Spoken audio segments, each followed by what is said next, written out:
The first time I ever had eggs poached in something other than water was a dish called shakshuka, where the eggs are gently poached in this mixture of onions, garlic, tomatoes, and these heady, beautiful spices. Jump ahead today, 20 years later, and I live in Austin, Texas, where the flavors of Tex-Mex reign supreme, and I'm loving every bite of it.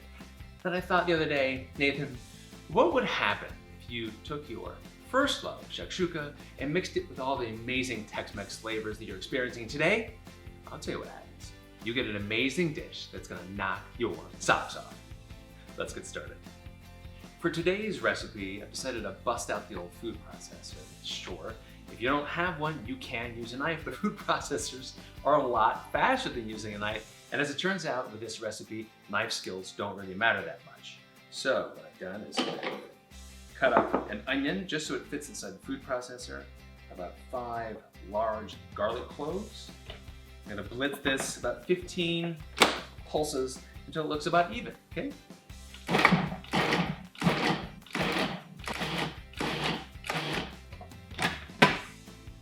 No tears, lickety split, working fast. I need a little bit of olive oil. Yeah, that's gonna help get this going. A couple tablespoons of that. And pop this off. A good way not to make a mess is to put your finger up inside this little hole right here, just to stabilize it so the blade won't fall out. So when you tilt it upside down, nothing bad happens, okay? Seasoning, it's important. A little salt, kosher salt, maybe a 1/4 teaspoon. That's gonna draw out some of that moisture. It's gonna soften up the cells of the onion. Help it cook down faster. A little bit of freshly ground black pepper, and we'll put this over a medium heat for about 6 to 8 minutes until it starts to soften up just a little bit, all right? The onions are looking good, so now it's time to move on to the next ingredient, which is tomatillo.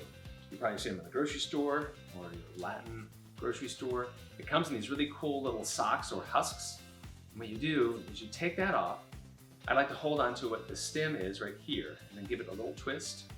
It comes right off, okay? Then what you do is you want to rinse this because it's really sticky. And that sticky quality is what helps thicken this sauce so beautifully. I've taken 4 large tomatillos, about 3/4 of a pound, quartered them, and they go in the same food processor. I didn't rinse it out. And we're gonna blitz these up, maybe 15 pulses, okay?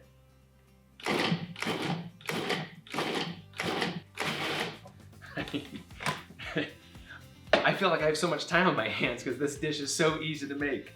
Tomatillos already cut up. I'm gonna add pinto beans. Tex-Mex with pinto beans, brother, sister, hand in hand. But you don't want to drain the liquid out of the can. Why? Because there's so much flavor that's actually in that liquid. And one of the actual elements in the liquid is starch. And it's gonna be nice and thick. Again, it's gonna help thicken that sauce up really nicely. And we'll blitz this up to break down the beans just a touch and liberate even more starch. So we'll do 5 pulses here. And that's it. The onions, the garlic, the tomatillos, and the can of beans, that's the foundation of the dish, but now it's time to spice things up. So give me a second. If they had an air freshener with the smell of garlic and onions, I would totally buy it because this place smells insane. Onions are good to go. They're soft and translucent. And I talked about getting some spices. What spices exactly? Well, these are the spices that are just absolutely devastatingly delicious in this dish. We have some ground cumin. We also have some ground chipotle, which is smoked and ground jalapeno peppers. And then we have whole coriander. And the whole coriander is different from the ground, which is when you get a bite of whole coriander, it's like this incredible floral explosion in your brain. It's amazing.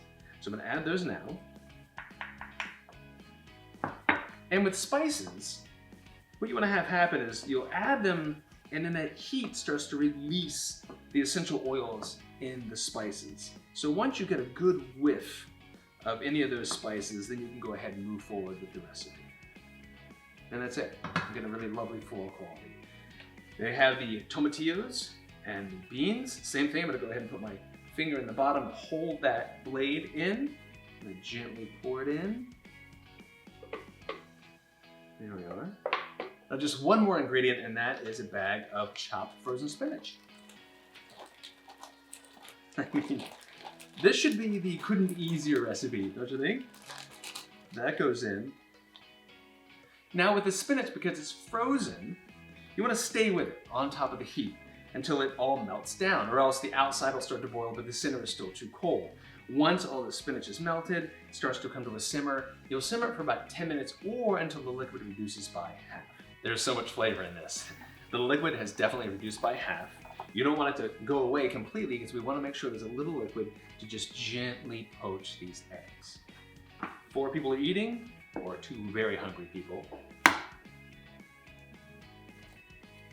Sort of equidistant around the whole pan, right?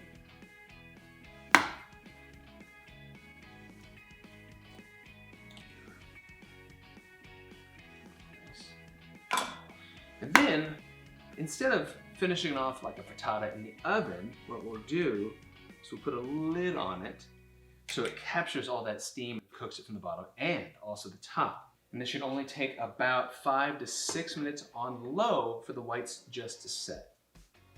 And now I like my yolks a little bit runny, so for me 5 to 6 minutes is perfect. Just a gentle, gentle simmer. Now is the time when you drop it in front of all your friends and family and you sort of gussy it up. One of the things I learned here in Austin is that corn tortilla chips go on just about everything, and I couldn't agree more. Grab a handful and crunch it over. Now what's gonna happen is any residual liquid, all that flavorful liquid, is gonna soften some of them, but not all of them. Also, salsa, where would it be without salsa? You could use salsa verde, which is actually the tomatillos mixed with green chilies, but I'm gonna go for a little contrast, a little bit of red salsa.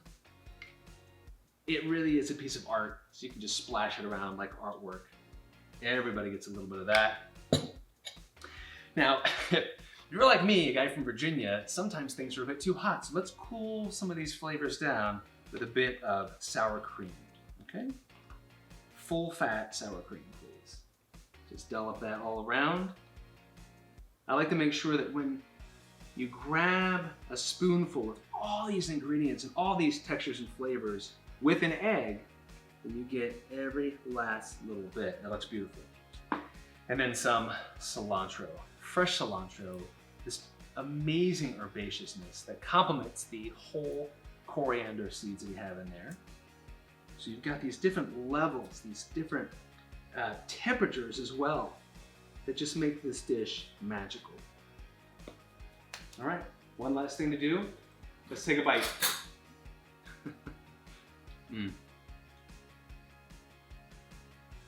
It's really remarkable how much flavor is in this. You have the tomatillos, which they themselves have it's like a fresh citrus, almost like a lime zest flavor to it, which is just wonderful. Fresh spinach is a good grounding mechanism. Plus, it's just like the green. You have this this pretty hot, spicy salsa on the top, and the cooling effect of the sour cream. And of course, the star of the show, these beautifully soft, elegant poached eggs. One thing's for sure, you will definitely want to make this dish for your friends and family because that's good eating, y'all. Y'all. Y'all. I'll find it.